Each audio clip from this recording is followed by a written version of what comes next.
মাস্তানি ও হুমকির রাজনীতি বন্ধ না হলে আবারও জুলাই আন্দোলনের মতো বিপ্লবের হুঁশিয়ারি দিয়েছেন জামায়াতের আমির ডক্টর শফিকুর রহমান। তিনি বলেন, 12ই ফেব্রুয়ারি নির্বাচনের পর বাংলাদেশে কোনো বৈষম্যের রাজনীতি চলবে না।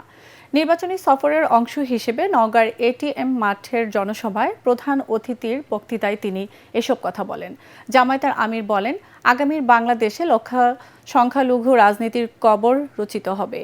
এদেশ হবে হিন্দু, মুসলিম, বৌদ্ধ, খ্রিস্টান সবার। মানুষের কাজের জন্য তার যোগ্যতা বিবেচিত হবে। এ সময় প্রথম শ্রেণী থেকে মাস্টার্স পর্যন্ত বিনামূল্যে শিক্ষা নিশ্চিত করার প্রতিশ্রুতিও দেন শফিকুর রহমান। জনসভায় জেলার 6টি সংসদীয় আসনে জামায়াতে ইসলামীর প্রার্থীদের পরিচয় করিয়ে দেন জামায়াতে আমির। নওগাঁর জনসভা শেষে চাঁপাইনবাবগঞ্জ যাবেন জামায়াতের আমির। সেখানে সরকারি কলেজ মাঠে নির্বাচনী জনসভায় প্রধান অতিথির বক্তব্য দেবেন তিনি। এছাড়া রাজশাহী ও নাটোরে জনসভায় যোগ দেবেন জামায়াতের আমির। দেশ বাঁচবে, আপনিও বাঁচবেন, সবাই বাঁচবে। এই ভোটটা আগামীতে হবে ইনশাআল্লাহ ইনসাফের প্রতীকে। 11টা দল আমরা একত্রিত হয়েছি। নওগাঁয় সব কয়টি আসনে আল্লাহর মেহেরবানি এখানে দাড়িপাল্লা। আমি এখন সেই দাড়িপাল্লা সবার হাতে এক এক করে তুলে দেব। আপনারা কি দাড়িপাল্লার সাথে আছেন? আছেন আপনারা সবাই? জাতির ভার বহন করতে হবে। মার্কা আছে? কোন সে মার্কা? আরো জুড়ে জুড়ে সুরে ইনশাআল্লাহ 12 তারিখ সকাল সন্ধ্যা সারাদিন ইনশাআল্লাহ বিজয়মালা ইনশাআল্লাহ। মার্কা আছে? কোন সে মার্কা? আরো জুড়ে জুড়ে সুরে ইনশাআল্লাহ 12 তারিখ জিতে যাবে। জুলাই গণ আন্দোলনে ঢাকার আশুলিয়ায় 5 মরদেহের সাথে জীবিত একজনকে পোড়ানো সহ 7 জনকে হত্যার মামলার রায় আজ। বিচারপতি নজরুল ইসলাম চৌধুরীর নেতৃত্বাধীন 3 সদস্যের আন্তর্জাতিক অপরাধ ট্রাইব্যুনাল 2 এ রায় ঘোষণা করবেন। ক্ষমতাচ্যুত প্রধানমন্ত্রী শেখ হাসিনা দেশ ছেড়ে পালানোর দিন 5 আগস্ট আশুলিয়ায় পুলিশের গুলিতে 5 জন নিহত হন এবং 1 জন গুরুতর আহত হন। পরে নিহত 5 জন লাশের সাথে ওই আহত ব্যক্তিকে পুলিশ ভ্যানে তুলে পেট্রোলে ঢেলে পুড়িয়ে ফেলা হয়। এই ঘটনা সামাজিক যোগাযোগ মাধ্যমে ছড়িয়ে পড়লে দেশ জুড়ে উঠে সমালোচনার ঝড়। সাবেক সংসদ সদস্য সাইফুল ইসলাম সহ 16 জনের বিরুদ্ধে গত বছর 21 আগস্ট অভিযোগ গঠনের মাধ্যমে বিচার শুরু হয়।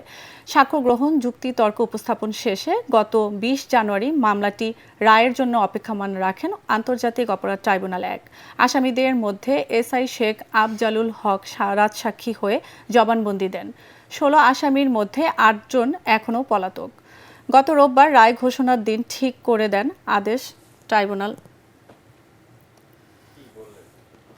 এই মামলায় সাক্ষ্য উপস্থাপন হয়েছে, ডকুমেন্টারি এভিডেন্স, ভিডিও ফুটেজ যেগুলো আপনারা সোশ্যাল মিডিয়ায় দেখেছেন সেগুলো সব আমরা উপস্থাপন করেছি। প্রসিকিউশন মনে করে যে ট্রাইব্যুনালে যে সাক্ষ্য উপস্থাপন করা হয়েছে তাতে অকাট্যভাবে প্রমাণিত হয়েছে যে এই আসামিরা এই ঘটনার সাথে জড়িত এবং এই মামলা সঠিকভাবে প্রসিকিউশন প্রমাণ করতে পেরেছে এবং আমরা আশা করছি যে এই আসামিদের বিরুদ্ধে ট্রাইব্যুনাল সর্বোচ্চ শাস্তি প্রদান করবে। রাজধানীর মোহাম্মদপুরে সেনাবাহিনীর বিশেষ অভিযানে আলোচিত হত্যা মামলার প্রধান আসামি শাওন সহ 5 জনকে গ্রেফতার করা হয়েছে। রাত 2টায় মোহাম্মদপুরের সোনামিয়া টেক ও চাঁদ উদ্যান এলাকায় এই বিশেষ অভিযান চালিয়ে বিপুল পরিমাণ অস্ত্র, মাদক ও বিস্ফোরক উদ্ধার করা হয়। সেনাবাহিনীর বসিলা ক্যাম্প সূত্র জানায়, শাওন গত বছর প্রকাশ্য দিবালোকে একজন ব্যক্তিকে কুপিয়ে হত্যা করে।